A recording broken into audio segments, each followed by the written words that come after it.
Alors tout d'abord, bonjour à tous.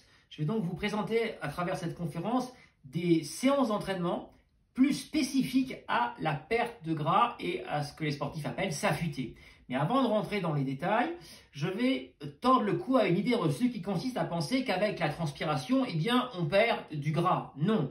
Lorsque vous faites un sport intense cardiovasculaire et que dessous, par exemple, un entraîneur, vous avez une flaque, c'est pas de la graisse fondue, c'est essentiellement de l'eau et de l'eau à 99%. Puis vous allez également perdre des sels minéraux et des oligo-éléments. Alors parmi les sels minéraux, vous allez perdre tout d'abord du sodium en grande quantité, environ 500 mg par heure lorsque l'activité est intense, qui correspond à entre 1,2 et 1,5 g de sel. Il n'y a pas que du sodium dans le sel.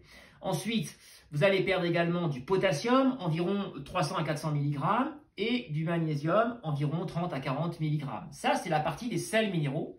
Et vous allez perdre également des oligo-éléments, comme par exemple le zinc. Alors la différence entre un oligo-élément et le sel minéral, les deux sont des minéraux, simplement on a besoin en plus petite quantité dans l'organisme des oligo-éléments, ce qui ne veut pas forcément dire qu'ils ne sont pas très utiles, notamment le zinc. Parce que le zinc intervient dans nos défenses immunitaires. Et je vous parle en pleine période de Covid, ça me paraît important de ne pas négliger les défenses immunitaires par la nutrition et notamment par les apports en zinc. Alors, la perte, elle vous paraît peut-être minime, 1 mg par heure, n'empêche que dans une journée, on a besoin de 5 à 6 mg de zinc. Donc, vous voyez, on en perd quand même beaucoup en une heure. Alors, maintenant, intéressons-nous de plus près à ce stockage des graisses. Où sont stockées nos graisses? Nos graisses sont stockées dans des cellules adipeuses. C'est important de le savoir pour ensuite voir comment on va utiliser ces graisses. Alors, ces graisses, le réservoir des graisses s'appelle des triglycérides. Elles sont sous cette forme-là. Donc, nos cellules adipeuses qui contiennent notre stock de graisse, de triglycérides, elles ont toutes un noyau, comme toutes nos cellules, et elles ont une membrane. Alors, ça tombe bien parce que ces cellules adipeuses peuvent être, dans certaines conditions, des sources d'énergie, et donc on peut les déstocker pour les prendre en énergie. Alors, nos triglycérides sont là. Ici, nous avons la fibre musculaire, où va se créer l'énergie. Alors, dans cette fibre musculaire, il y a des petites particules qu'on appelle des mitochondries, et c'est là, dans ces mitochondries, que, comme des usines à production d'énergie, où va se créer l'énergie. Mais pour cela, le triglycéride, il ne peut pas arriver comme ça. Il faut qu'il soit cassé, déstructuré, segmenté en ce qu'on appelle des acides gras. Et c'est seulement ceux-là qui vont pouvoir, par un processus complexe dans la mitochondrie, être transformés en énergie. Alors, comment ça se passe là, ce passage? Qu'est-ce qui va intervenir pour faire couper notre triglycéride?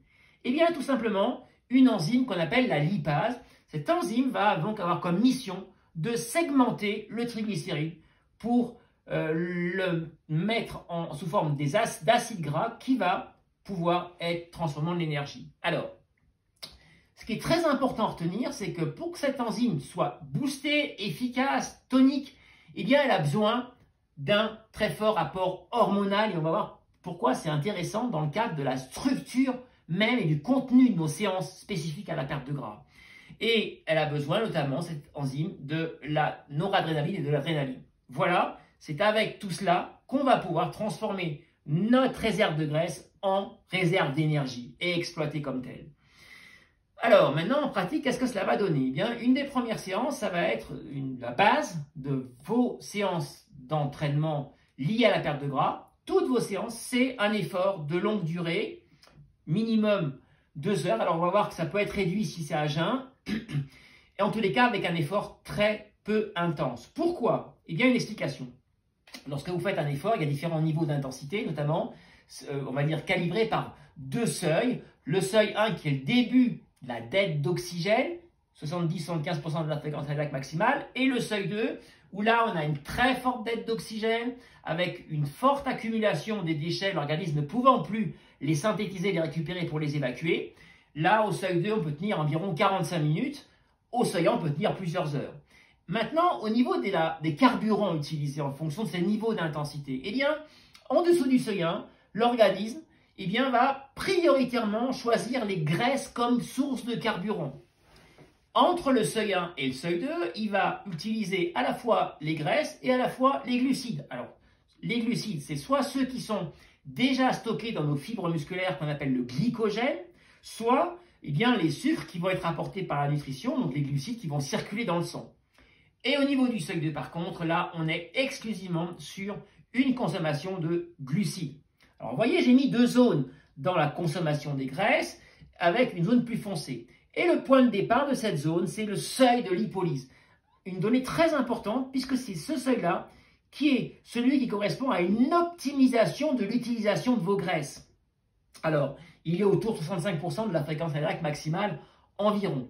Comment on le calcule? Eh bien, on prend sa fréquence cardiaque maximale, on enlève la fréquence cardiaque du repos, on divise ça par 2 et on rajoute la fréquence cardiaque du repos. Ça vous donne à peu près le seuil de lipolyse.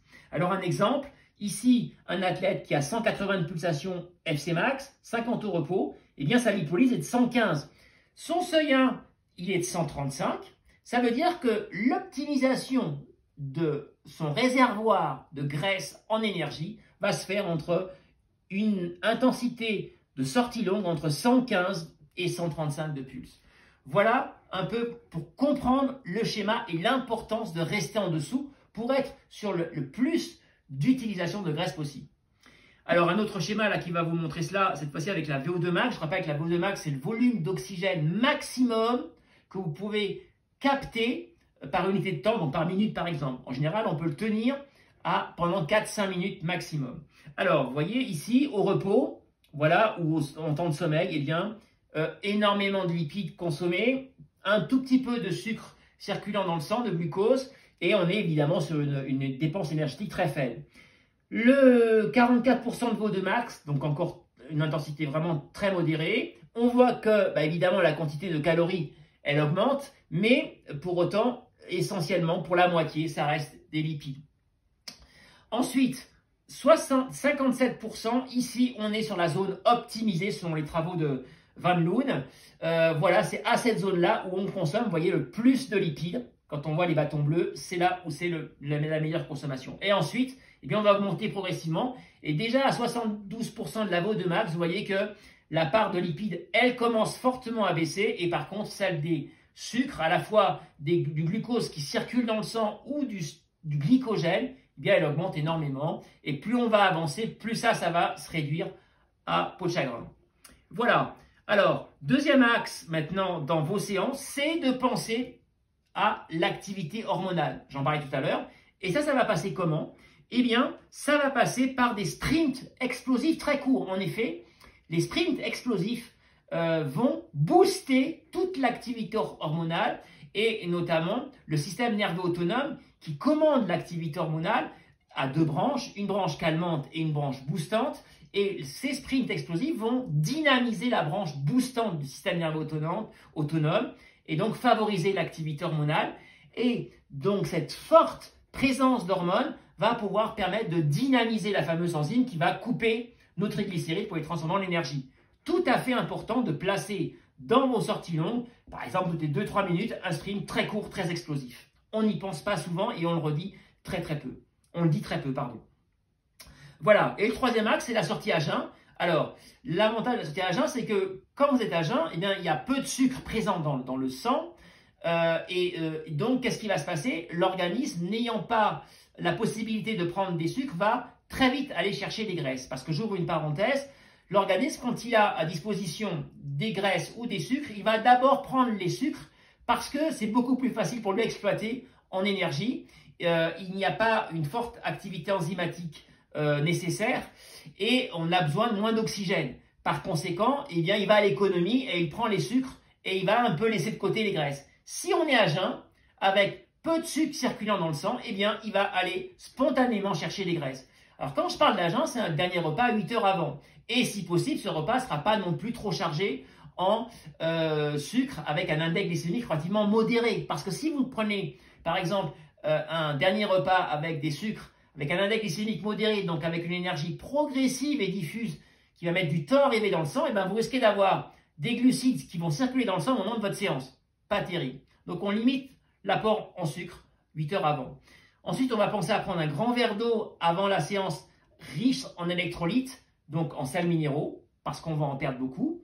Vous pouvez prendre du café ou du thé parce qu'ils ne vont pas avoir d'effet négatif, au contraire, ils peuvent favoriser justement l'exploitation des graisses en énergie qu'on appelle la lipolyse. Alors, de retour à la séance, quelles que soient les séances, à jeun ou pas, on va évidemment éviter de sauter dans les placards. Parce que sinon, vous allez tout détruire le bénéfice de ce que vous venez de faire. Et donc, on va limiter les apports en produits sucrés absolument. Par contre, on va favoriser les acides gras insaturés qui vont permettre la fluidité sanguine et donc le meilleur retour veineux, donc la récupération. Les amandes, les noisettes, les sésames, alors soit en fluide, soit en purée. On va penser à un apport en fibres, notamment en son d'avoine ou dans l'excellente farine de psyllium qui est 80% de fibres, parce que les fibres ont en plus un effet satiétogène, donc elles vont vous couper la faim. En même temps, vous allez apporter des protéines pour régénérer vos tissus qui ont été endommagés pendant l'effort, et notamment fromage blanc ou graines de chia, par exemple. Ce mélange est intéressant. Ça peut être pour la option salée, fromage à pâte dure, viande des grisons, très riche en protéines, ou côté végétal, de la spiruline, par exemple. Voilà des éléments importants à retenir après la séance pour garder le bénéfice et maintenir par conséquent une activité encore d'exploitation des graisses. Voilà, j'espère vous avoir donné quelques éléments qui vous permettront maintenant de mieux structurer vos séances si vous voulez vous affûter et perdre du gras. Alors évidemment, tout cela, ça se fait dans le cadre d'une programmation d'un entraînement. On ne fait pas ça, on ne va pas enchaîner les séances à jeun par exemple de 2-3 heures, non. Tout cela, ça se cale par rapport à des séances d'intensité que vous allez devoir aussi mettre par rapport à vos entraînements.